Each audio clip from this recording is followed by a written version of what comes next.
வணக்கம். என் இளைய தலைமுறையை மாறுவோம் மாற்றுவோம். நீர்கொழும்பு சிறைச்சாலையில் இடம்பெற்ற அசம்பாவிதங்கள் காரணமாக 29 மனித உயிர்கள் பறிக்கப்பட்டிருக்கிறது. இதில் 8 அதிகாரிகள் உயிரிழந்துள்ளனர்.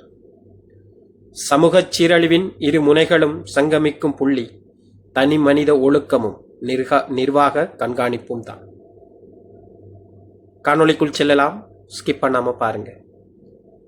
தமிழர்களாகிய நமக்கும் காவல்துறையினருடைய சீருடை அணிந்த அதிகாரிகளையும் பார்க்கும் போதெல்லாம் ஏதோ ஒரு பயமும் இனம் புரியாத கோபமும் எப்போதும் நெஞ்சுக்குள் இருந்து கொண்டேதான் இருக்கிறது. இதற்கு துரதிர்ஷ்டவசமான நம் கடந்த கால வரலாறும் அதில் நாம் சந்தித்த கசப்பான தவிர்க்க முடியாத சம்பவங்களுமே மிக முக்கிய காரணம். அதிகார வர்க்கம் என்றாலே மோசமானது, கடுமையானது, மனிதாபிமானமற்றது என்ற எண்ணமே நம் மனங்களில் அழிக்க முடியாத ஒரு வடுவாக ஆறாத காயமாக உறைந்து கிடந்தது. ஆனால் நீர்கொழும்பு சிறைச்சாலை அசம்பாவிதத்தில் உயிரிழந்த அந்த அதிகாரிகளின் எளிய வீட்டுச் சூழ்நிலைகளையும் அவர்களின் ஏழ்மையையும் காணும்போது நம் மனதில் இருந்த அந்த பழைய வடு முற்றிலும் பொய்யாகி போகிறது. பாதாள உலக கும்பல்களும் போதைப்பொருள் மாஃபியாக்களும் கோடிக்கணக்கான பணத்தை லஞ்சமாக கொட்டி கொடுக்க தயாராக இருந்தும் அதற்கு விலை போகாமல் தியாகம் செய்த அந்த அதிகாரிகளின் வறுமை நமக்கு ஒரு பேரொளியை காட்டியுள்ளது.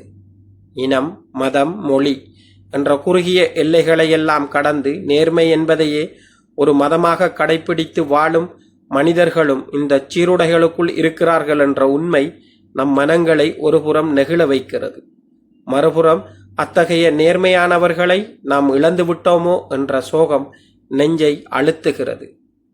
இப்படி நேர்மையை காக்க துடித்த மனிதர்களின் உயிர்கள் பறிபோன அந்த சிறை வன்முறையும் அதே சிறைக்குள் தன் மருத்துவ கனவை அடகு வைத்து விட்டு கூரையின் மீது ஏறி அழும் ஒரு இளம்பெண்ணின் கதையும் இருவேறு துருவங்களாக தோன்றினாலும் அவற்றின் ஆழத்தில் இருக்கும் இணைப்பு புள்ளி ஒன்றுதான்.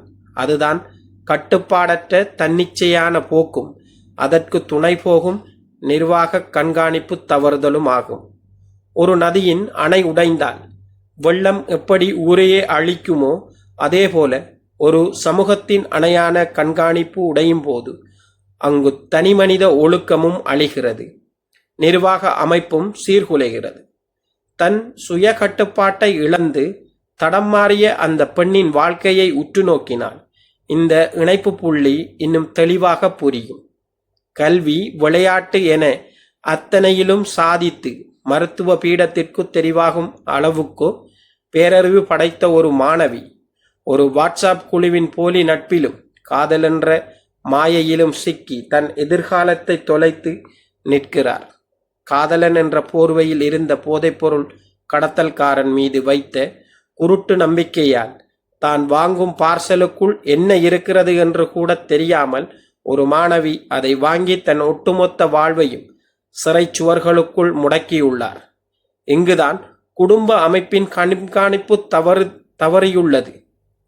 பெற்றோர்கள் பிள்ளைகளுக்கு 100% சுதந்திரம் என்ற பெயரில் அவர்களின் மூடிய அறைக்குள்ளும் அவர்களின் நவீன தொடர்பு சாதனங்களுக்குள்ளும் என்ன நடக்கிறது என்பதை கவனிக்க தவறும்போது அந்த தனித்தன்மையையும் கட்டுப்பாடற்ற போக்கையும் போதை மாஃபியாக்கள் தங்களின் வியாபார கருவியாக மாற்றிக்கொள்கிறார்கள். இதே தனிமனித ஒழுக்க குறைபாடும் முறையான வழிகாட்டுதலும் இல்லாத தன்னிச்சையான போக்கும் தான் சிறைச்சாலைக்குள்ளும் பேரழிவாக உருவெடுத்திருக்கிறது. தன்னிச்சையான போக்கை கட்டுப்படுத்த வேண்டிய நிர்வாக கண்காணிப்பும் உளவுத்துறையும் பலவீனமடைகிறதோ அங்கு குற்றவாளிகளின் கை ஓங்குகிறது. சிறையின் கொள்ளளவை விட 4 மடங்கு அதிகமான கைதிகளை அடைத்து வைத்திருந்த நிர்வாக குளறுபடியும் உள்ளே இருந்த பாதாள உலக குழுக்கள் ஆயுதங்கள் எப்படி கிடைத்தன என்பதை கவனிக்க தவறிய கண்காணிப்பு கோளாறுமே அங்கு 8 நேர்மையான அதிகாரிகள் கொடூரமாக வதைத்து கொல்லப்பட காரணமாயின.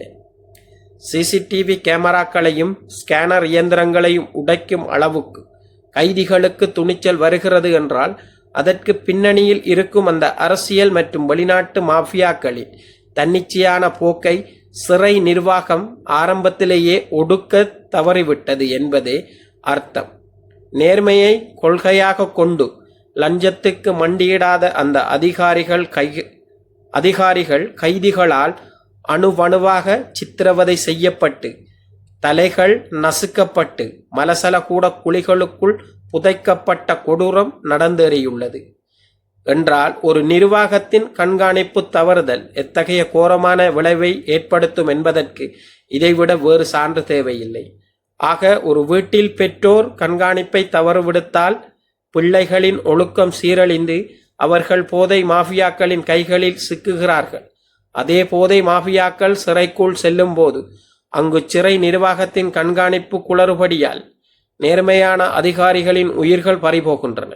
தவறு செய்யும் பிள்ளைகளும் சரி, கடமை தவறும் நிர்வாகமும் சரி, கண்காணிப்பை தவறும் போது சந்திப்பது மாபெரும் பேரழிவைத்தான் என்பதுதான் இந்த இரண்டு சம்பவங்களும் மிக ஆழமாக சங்கமிக்கும் புள்ளியாக அமைகிறது. இந்த அவல நிலை மாற வேண்டுமானால் ஒவ்வொரு வீட்டின் தாயும் தந்தையும் தங்களின் பிள்ளைகளின் அறைகள் எப்போதும் திறந்திருக்கும்படி அன்போடு கலந்த கண்டிப்பான வெளிப்படையான கண்காணிப்பை வழங்க வேண்டும்.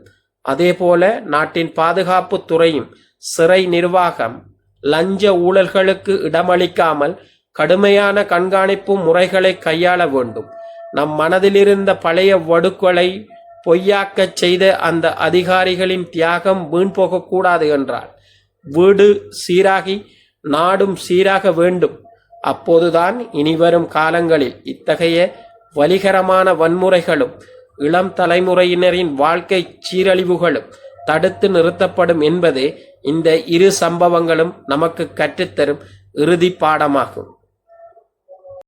எனவே பெற்றோர்களுக்கு நான் விடுக்கும் வேண்டுகோள் என்னவென்றால், பிள்ளைகளின் ஒழுக்கத்தில் அஜாக்கிரதையாக இருக்காது, ஜாக்கிரதையாக இருந்து பிள்ளைகளின் வாழ்க்கையை மேம்படுத்த உதவுங்கள் என்பதே.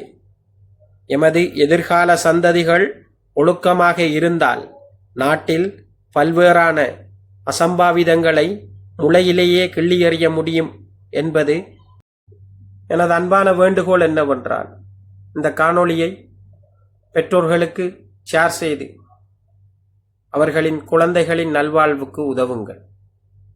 லைக் பண்ணி கமெண்ட் பண்ணுங்க, என்னோட சேனலை சப்ஸ்கிரைப் பண்ணுங்க. மீண்டும் சந்திக்கலாம். நன்றி, வணக்கம்.